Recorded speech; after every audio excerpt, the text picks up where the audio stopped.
And there's a battle here, an OU match that I just had, and it's pretty good.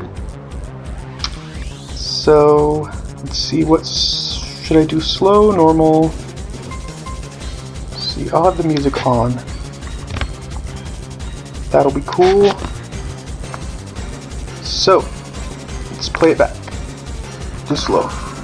So let's get a look at our two teams here. This is my team right here. Right here, I'm the one with Thunderous. Sorry.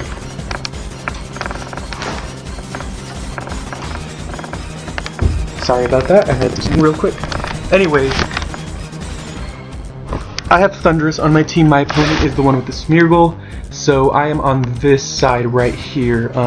I don't know why whenever you save a battle replay video on Pokemon Showdown, which is the website I'm using, it puts you on the other side of the battle, but I guess it doesn't really matter as long as you realize that I'm here. And so, you know, just sizing up my opponent's team before the battle starts. My opponent has Smeargle. My opponent's team looks very bulky and just like it looks like a very solid team overall. It looks like it's going to be very hard to deal with. It has extremely bulky threats like Mega Venusaur. Well, I find out later it's Mega Venusaur, but why else would you use Venusaur now? Unless it's Mega. Mandibuzz is extremely bulky as well. Smeargle is one of the best support Pokemon at the moment. And Excadrill is also an excellent support Pokemon just because it can Rapid Spin. It has Mold Breaker to get past Levitate, and it's just really powerful at that. And then Azumarill is another great, powerful Pokemon that can take hits pretty well. And Volcarona is just, you know, obviously an excellent sweeper. So, looking at that, obviously my opponent's plan does look like it's going to be to, you know, get up hazards with Smeargle, you know, prevent hazards from being set up with Excadrill, and then just take hits with these two, wear down my team, and then send his Volcarona at the end for the sweep. Now my team is also a little weak to a Volcarona sweep. If I let it set up a Quiver Dance or two, then my team's pretty much done for, because the one fast Pokemon I have, which is Scarf Genesect, is obliterated by a fire move. So if Volcarona can outspeed me, and plus Genesect doesn't even have a lot of ways to hit Volcarona, so yeah, like I said, my team is pretty weak to Volcarona, so I'm gonna have to get up rocks, keep them up by killing Excadrill, and that's gonna be my best way to win. But as you'll see, I might win a little differently. So by looking at my opponent's team, I decided to lead with my Thunderous just because I figured my opponent probably would lead with Smeargle. Smeargle does look like a great lead against all of the Pokemon that I have, just because it often runs Focus Sash, and none of these can prevent sleep, so it'll put one of my Pokemon to sleep and then just start setting up hazards like crazy after surviving a hit. So what I do have actually is one way to counter Smeargle, which is this Thunderous. I do have Prankster and I do have Substitute. So what I'm going to do, the reason I led with Thunderous is so that I could go for the Substitute and get behind the sub right away so that my opponent cannot spore me, and then just start setting up nasty plots. I know that sounds like a really rash thing to do so early in the game, but like I said, I wanted to, you know, just pretty much do, you know, a lot of things. I wanted to be able to punch holes in my opponent's team early on. So yeah, let's just get to the battle now. So I do lead with Thunderous here. I'm going to go straight for the Substitute, like I said. Luckily for me, my opponent actually does go for the Spore, and that puts me ahead right away because I'm going to start getting Leftovers recovery, and I'm going to start being able to set up nasty plots. I don't really care if my opponent starts setting up Spikes or Stealth Rock or any other entry hazards, because at this point what I'm focusing on is going for the Thunderous sweep, and I'm not really focusing on sweeping my opponent's entire team with nasty plot Thunderous, but I'm just trying to kill as many threats as I can so that they're not that hard to deal with later. So my opponent goes into Mega Venusaur. Well, it's Venusaur now, but they're going to Mega Evolve right away. Very unfortunate, because as you're going to see right here, the HP Ice actually does like nothing. It does 36%, which is very, very, very low. And I'm at +4, but you know, Hidden Power is weaker this generation, and Venusaur does have thick fat, so I guess that's why. I guess it still does a decent amount considering both of those things.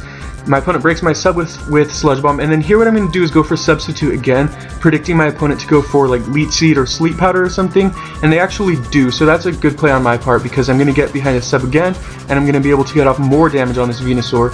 And I do bring them down a lot more with Thunderbolt, but they're going to, unfortunately for me, go for the Synthesis, and I know that there's no way I can one-hit KO or two-hit KO this Venusaur, and I don't want to go for another Nasty Plot just because it will allow my opponent to kind of, you know, get more damage on my Thundurus. So I do go for the Thunderbolt there, and here I have the Venusaur right in my clutches. I can kill it with one more hit of Thunderbolt, but my opponent makes a good play here, goes into Excadrill, and I could have predicted that and gone for the HP Ice, but I just wanted to play it safe there.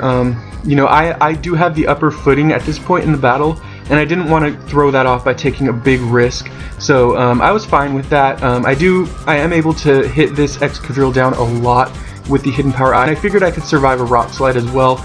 Luckily for me, I can, and that's going to allow me to take out with this Excadrill. I did also predict that my opponent might switch into Azumarill here just to take the HP Ice, and then maybe kill me off with Aqua Jet. That would have been really bad, but luckily for me, my opponent doesn't do that, and they let their Excadrill die.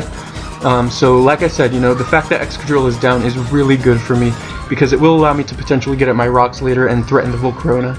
So here, the reason I stayed in was because I thought maybe my opponent would go for like the Waterfall or Play Rough or I don't know, something like that. So I just tried to go for the Thunderbolt. Unfortunately, my opponent makes a good play and picks off my Thundurus with the Aqua Jet. And that's going to allow me though to go into Rotom and predict to switch into Venusaur and just go for the, oh no, I just go for the Hydro Pump. I don't know what I predicted there, but yeah, I don't know why I didn't just go like for Volt Switch because nothing on my opponent's team is immune to Volt Switch anymore. But anyways, this following turn I'm going to be able to go for the Will-O-Wisp just to get that residual damage on Mega Venusaur because any little bit of damage on this thing will help me kill it. And I need this thing dead, obviously. So they are going to go for the Synthesis once again. Here I'm just going to go for Protect just to scout their moveset, see what they're going to do, and get a little bit more burn damage on them.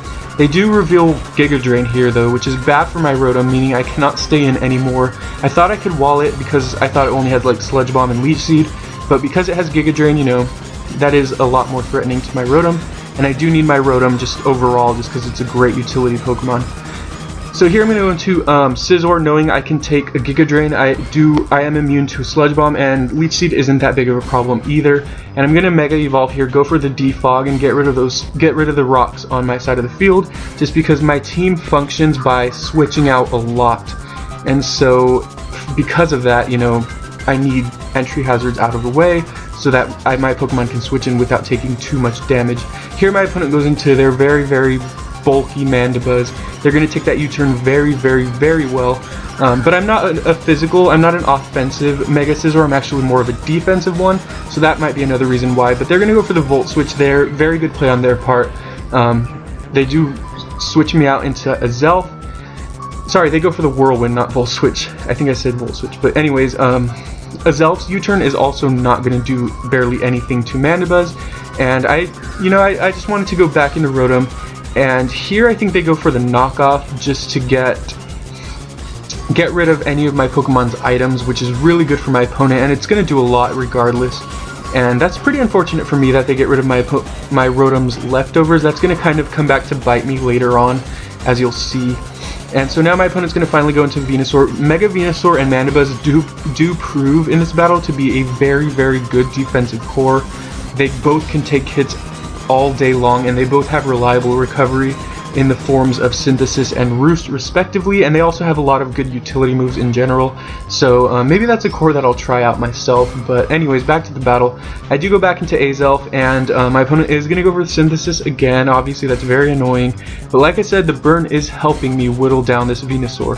I'm going to want to get a lot of damage on it just so that I can eventually kill it, and it doesn't look like that's happening anytime soon. So here I'm going to go for the U-turn as the Mandibuzz comes in, giving me the initiative. It's good that my team is a Volt Turn team because it gives me a lot of initiative on my opponent's switches. And my opponent's team is kind of weak to Volt Turn just because me gaining momentum over their very defensive threats is what's going to help me out here. And once again, they go back into Mega Venusaur. This part is a little kind of tedious. The same things happen over and over again. It's kind of predictable. I'm gonna go back into Azelf, and my opponent here I think goes for the Synthesis once again. I do have Fire Blast on Azelf. Oh no, at this part what I do is I just go for the Psychic. I just say screw it. I didn't think they'd go back into Mandibuzz just because it would be the same thing all over again, me turning back into Rotom, so they did stay in. I did kind of predict that, and it paid off for me because now their Venusaur is dead, and that's another humongous threat out of the way. So they do go into Smeargle here. I'm just going to pause it just so I can catch up. My opponent switched into Smeargle, and I was thinking to myself, okay, now they're going to put something to sleep with Spore, so I need something as sleep fodder. I need to switch something in just to take the Spore. That's something that I don't really need at this point. So I looked and I said, okay, Genesect's pretty useful at this point. It hasn't taken any damage, so you know it'll obviously help me out in the long run. Rotom's very, very useful in general, as it's been, you know, helping me out this whole battle. Infernape's kind of one of my win conditions because it can kill Volcarona and Mandibuzz with Stone Edge, and just deal a lot of damage with like close combat and overheat. And I figured, I was thinking maybe I would switch in Scizor, but I figured it would also be very necessary just because of the fact that it has Bullet Punch, so just in case I can weaken Volcarona and it gets up like a few Quiver Dances, I can pick it off with Bullet Punch. And Bullet Punch actually does neutral damage to Azumarill, so, you know, just priority in general would be helpful. And then I realized, oh wait, you know, I have Azelf out here. Azelf's probably the least important thing on my team at this point, just because its damage output is nothing compared to the rest of my Pokemon, and even the initiative it does give is not as beneficial. So yeah, I did decide to leave Azelf in for sleep fodder, but so I just went for the Psychic to break I went for the Psychic to break the Smeargle's sash, and then I could use one of my other Pokemon to finish it off afterwards. But my opponent actually does not go for the Spore. They do just go for the Stealth Rock, just figuring that getting that residual damage on all of my Pokemon as they switch in is more valuable than putting one of my Pokemon to sleep. So that was a very smart play on my opponent's part, because usually when people use Smeargle, all they do is just spam Spore.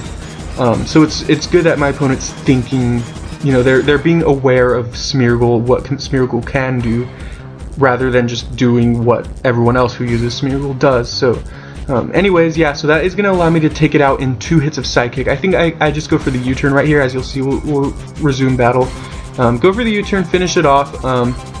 And that's actually bad for me though, because what that means is I'm going to get to switch into a Pokemon right now, and then my opponent's going to be able to switch into a Pokemon accordingly. So what I did here was I switched into Infernape thinking that not necessarily that it was the best thing to switch in. I mean, it's the best thing to kill Mandibuzz and Volcarona, who are both very threatening Pokemon, but I didn't consider that. I didn't switch Smeargle in thinking that it was the best Pokemon to finish off my opponent's team, because I know that they have Azumarill, which is a pretty hard check to Infernape. It can outspeed and just pretty much obliterate it with, you know, powerful Aqua Jet.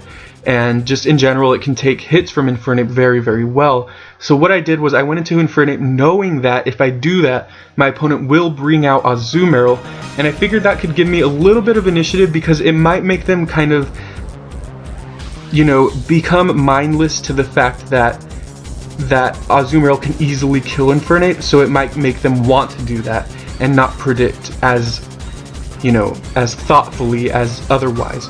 So I knew they'd bring in Azumarill, and then I could just hard switch right into Rotom Wash here, just to take the predicted Aqua Jet, because again, I figured my opponent would just want to just right away kill the Infernape, and that's actually what happened. So they do go for Waterfall as opposed to Aqua Jet though. Maybe they knew they could take a hit and they didn't think Aqua Jet could kill Infernape, but just having Rotom out at this point is very good for me, because it's going to allow me to go for the Volt Switch, get that further initiative.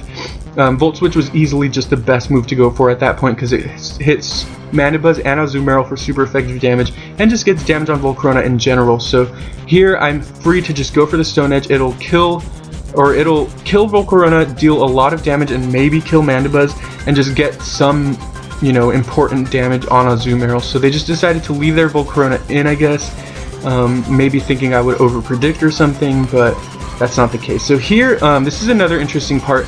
I would go for the Stone Edge here, figuring that my opponent won't go for the Aqua Jet, because I thought that they would think if they went for the Aqua Jet, I would just go straight into Rotom, and Aqua Jet would not do enough especially because I resist it, but they just went for the play rough, thinking that if I went into Rotom, they could kill it, and if I stayed in with Infernape, they could also kill it. So that is crucial to me, to helping me win this battle, because it does allow me to get a good amount of damage on Azumarill. It's not a lot, but it's still something, and because Azumarill's bulky, every bit of damage is going to count. So I'm going to go into Genesect here. I am Choice Scarf. I know that I can outspeed and live a play rough, obviously. I'm just going to go for the safe Thunderbolt here. There is no reason for me to go for U-turn, because both of my opponent's last Pokemon are weak to Thunderbolt. So here I'm just going to go for the Thunderbolt again. 2 Thunderbolts will easily kill Mandibuzz, but my opponent's going to make a good play there and go for the Whirlwind, knowing that nothing else I have can hit Mandibuzz as hard as Genesect at this point, and that is going to give them an opportunity to roost, to live a hit and then roost. So I'm just going to go for the U-turn again with Azelf, because, you know, Azelf's pretty much kind of useless at this point. It really is not the Pokemon that's going to be killing Mandibuzz, and I'm going to U-turn back into Rotom, thinking if my opponent Whirlwinds, there's a chance they could Whirlwind me out into Genesect, and if they don't, then Rotom just stays in and gets the initiative. And I'm going to get initiative in a different way here by going for the Will-O-Wisp, because obviously residual damage is easily going to just really help me win this game, especially because my opponent keeps spamming Roost with their Mandibuzz and taking hits like nothing. So Will-O-Wisp is going to be the best way to help me win, and they just go for the knockoff there just to get more damage on Rotom. I'm just going to go for the Hydro Pump here, just because I didn't want to go for Volt Switch, because I didn't want to switch at that point. I wanted Rotom to stay in against Mandibuzz, and so I felt like Hydro Pump was the best thing. Luckily I do hit, and it does do a pretty decent amount of damage. My opponent does go for the Whirlwind there, pretty good on my part. And I'm just going to go for the Fire Blast now. Just going to spam Fire Blast until Azelf dies, because Fire Blast is the one thing that Azelf has that can hit Mandibuzz for at least some amount of damage. And, I mean, U-turn can hit it for damage, but obviously it's very, very little damage. And my opponent is going to go for the knockoff there. They do knock off my Expert Belt, which is pretty much worthless at this point in the match. And luckily for me, my opponent doesn't go for the Roost there, so that is going to allow me to potentially kill off with a U-turn. I didn't want to go for the Fire Blast just because it might miss, and that would allow them to get up another Roost. Unfortunately though, I do not kill with U-turn, and that is going to allow them, I think, to get up. No, they don't even go for Roost, okay. But I would have won anyway, because I did go into Genesect, I did get that special attack boost, and that would have been enough to knock it out with the Thunderbolt, or even the Ice Beam, which I also have. So that was a pretty good game, you know. It was, maybe my narration wasn't top notch, just because I haven't really narrated it in a while. But I just thought I would upload something. Dieter, I don't know what Dieter's doing right now. Maybe Dieter and I will both record something later, or tomorrow or something, but yeah, I just wanted to have something to upload. And I hope you all had a great winter, or have had a great winter break. A great holiday season. Some of you I know will be returning to school soon, and for those of you who are returning to school, good luck in the next semester or quarter or whatever your school system is. And if you're not going back to school yet, then I hope you enjoy, you know, your days off. And yeah, just, you know, let me know what you thought of this battle, and I'll see you again soon with Dieter.